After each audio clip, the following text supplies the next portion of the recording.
Esse é um vídeo do projeto Bolsa de Energia, um P&D da ANEEL em parceria da EDP do Brasil com o GESEL.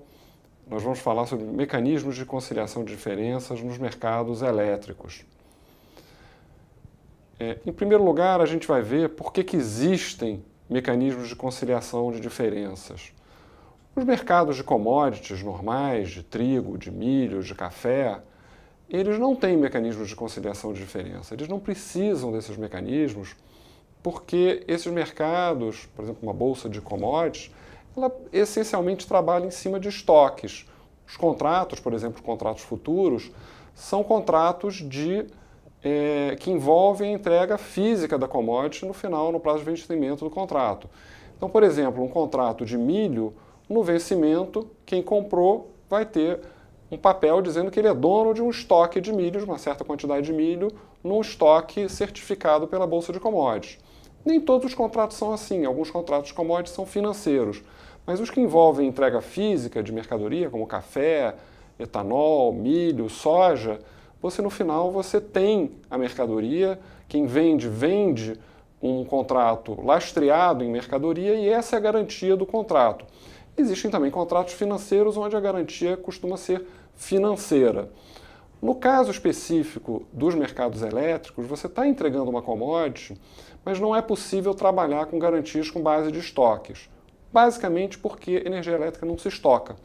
Então você está sempre vendendo uma expectativa de consumo de energia elétrica, de produção de energia elétrica, e quem está comprando uma expectativa de consumo.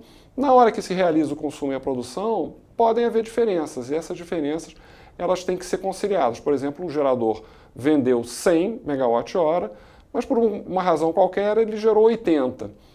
Então ele só consegue entregar 80, ele não tem um estoque, como seria um caso de café, que ele entregaria 100, não precisaria produzir na hora do vencimento do contrato, a produção já está guardada no armazém. No caso de energia elétrica não funciona assim, você tem que, em tempo real, casar produção com consumo e daí podem surgir diferenças.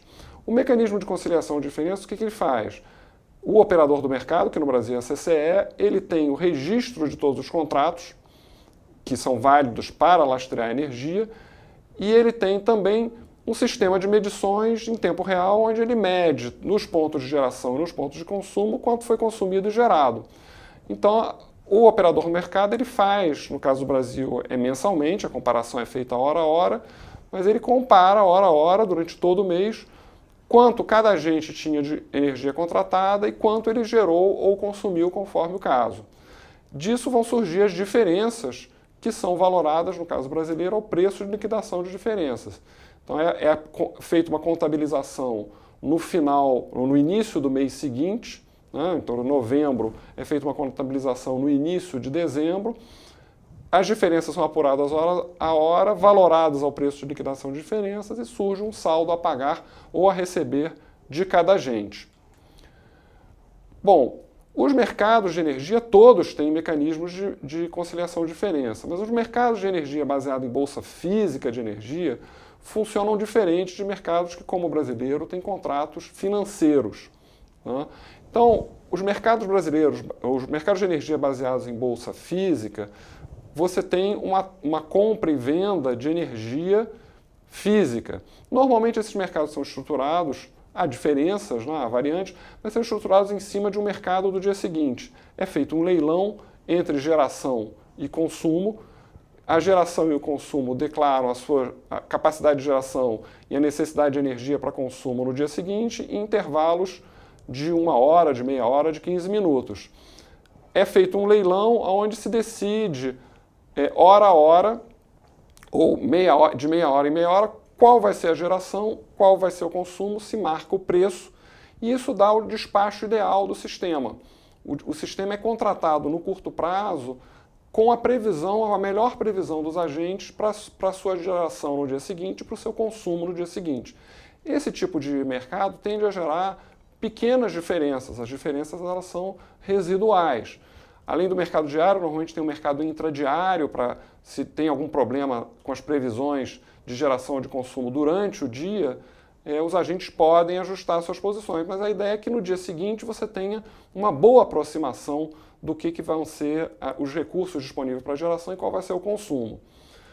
No caso do modelo brasileiro, os contratos não são físicos, eles são contratos de longo prazo e são contratos financeiros. Então, os contratos não envolvem a entrega física de energia. Então, uma hidroelétrica, por exemplo, ela faz um contrato, uma hidroelétrica nova, um contrato de muito longo prazo, por exemplo, de 30 anos, estipulando que ela vende um montante de energia por 30 anos. Mas ela não é obrigada a produzir dia a dia, hora a hora, aquela quantidade de energia. Se tiver uma diferença, e essa diferença vai decorrer do fato de que é o operador do sistema que define quanto cada agente de geração vai gerar, essas diferenças vão ser apuradas e vão ser contabilizadas no mecanismo de conciliação de diferenças da CCE, que é o chamado mercado de curto prazo, né? Vamos dar agora dois exemplos. Um exemplo britânico primeiro. No caso do Reino Unido, o mercado ele é desenhado para que os agentes tenham forte incentivo econômico para ficarem 100% contratadas a cada hora de cada dia. E esse mecanismo econômico ele é bastante simples. No caso britânico, como é que funciona? Existe um custo associado às diferenças. E esse custo é o custo incorrido pelo operador do sistema em fazer uma programação em tempo real diferente da programação que veio do mercado de energia, do mercado do dia seguinte e do mercado intradiário. Então ele tem uma programação ideal que vem do mercado, qualquer desvio em cima dessa programação ele tem que pagar a um agente para gerar mais ou gerar menos ou eventualmente até consumir mais ou menos. Esse custo incorrido por desviar em tempo real da programação que vem do mercado, esse custo ele é repassado aos agentes que provocam diferenças. Então, por exemplo, se eu sou um agente de geração, uma máquina minha quebra em tempo real, assim, depois já dos mecanismos de mercado, eu naturalmente vou produzir menos do que eu tinha contratado. Eu vou estar exposto ao mecanismo de conciliação de diferenças e eu vou pagar um sobrepreço pela energia que eu não gerei.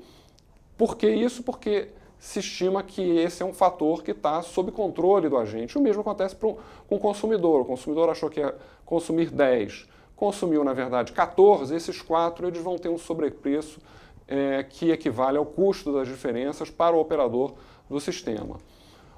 O modelo brasileiro funciona de uma forma bastante diferente.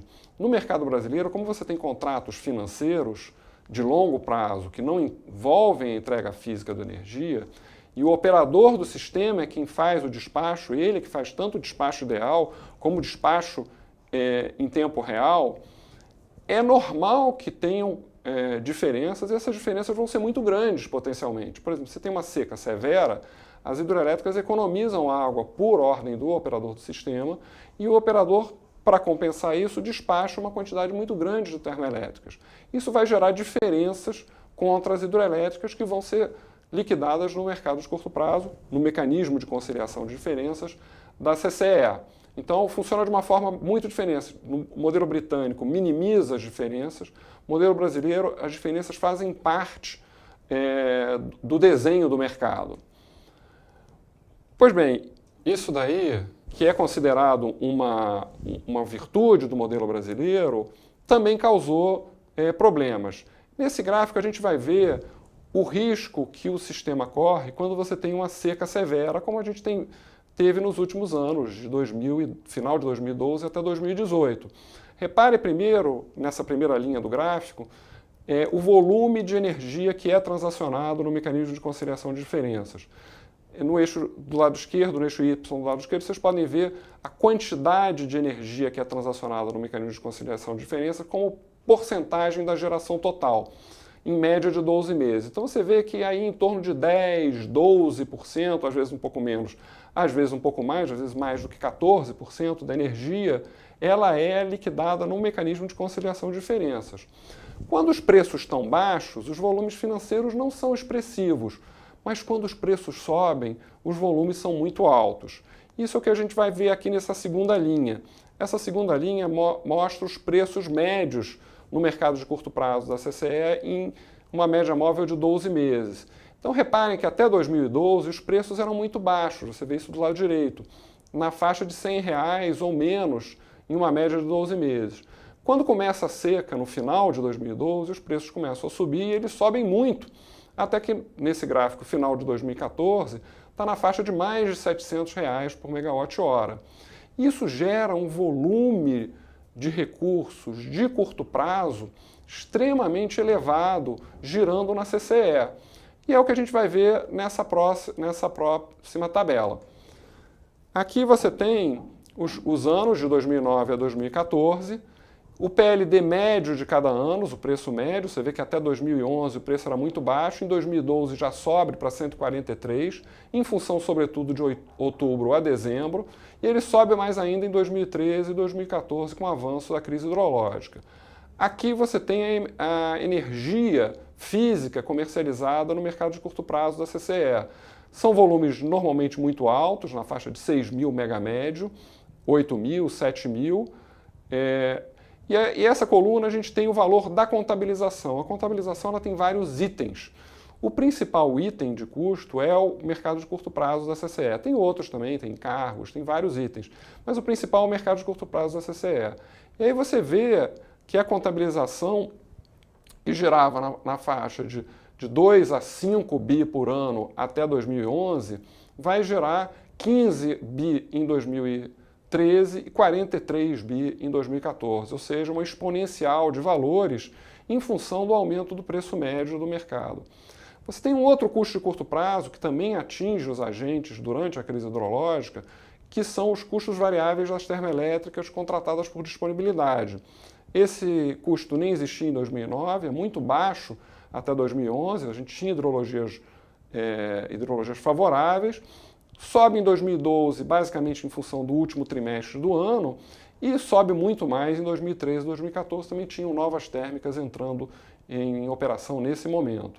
Aqui você tem uma proxy para o custo total. Você vê que a gente teve custo de curto prazo em 2014 de 60 bi com a contratação de energia, isso é mais do que o volume dos contratos todos, a parte fixa dos contratos na época. 60 bi é mais do que tinha sido apurado em custo de curto prazo nos 5 anos anteriores. O gráfico do lado direito mostra a exponencial que foram esses custos de curto prazo durante a crise hidrológica. Bom, qual a conclusão? Bom, mecanismo de conciliação de diferenças, todos os modelos elétricos, todos os mercados elétricos têm.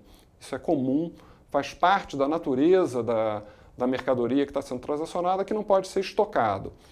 O que acontece no mercado brasileiro é que você tem um gigantismo do mercado de curto prazo, da CCE, associado a um sistema de garantias e de pagamentos relativamente frágil, sujeito inclusive à contestação judicial. Então a gente teve, durante a crise hidrológica, sobretudo a partir de 2013, 2014, 2015, em todos esses anos a gente teve muitos problemas de dúvidas se as contas seriam pagas na CCE, num primeiro momento, aporte do Tesouro, empréstimo à CCE, e depois você começa a ter inadimplência, tanto inadimplência pura e simples, como questionamento das regras de comercialização, que geraram passivos tão grandes contra alguns agentes, que eventualmente levaram até a paralisação do mercado de energia e a uma série de mudanças regulatórias. Bom, vocês podem ver esse vídeo e outros materiais do projeto no site, projetobolsadenergia.com.br.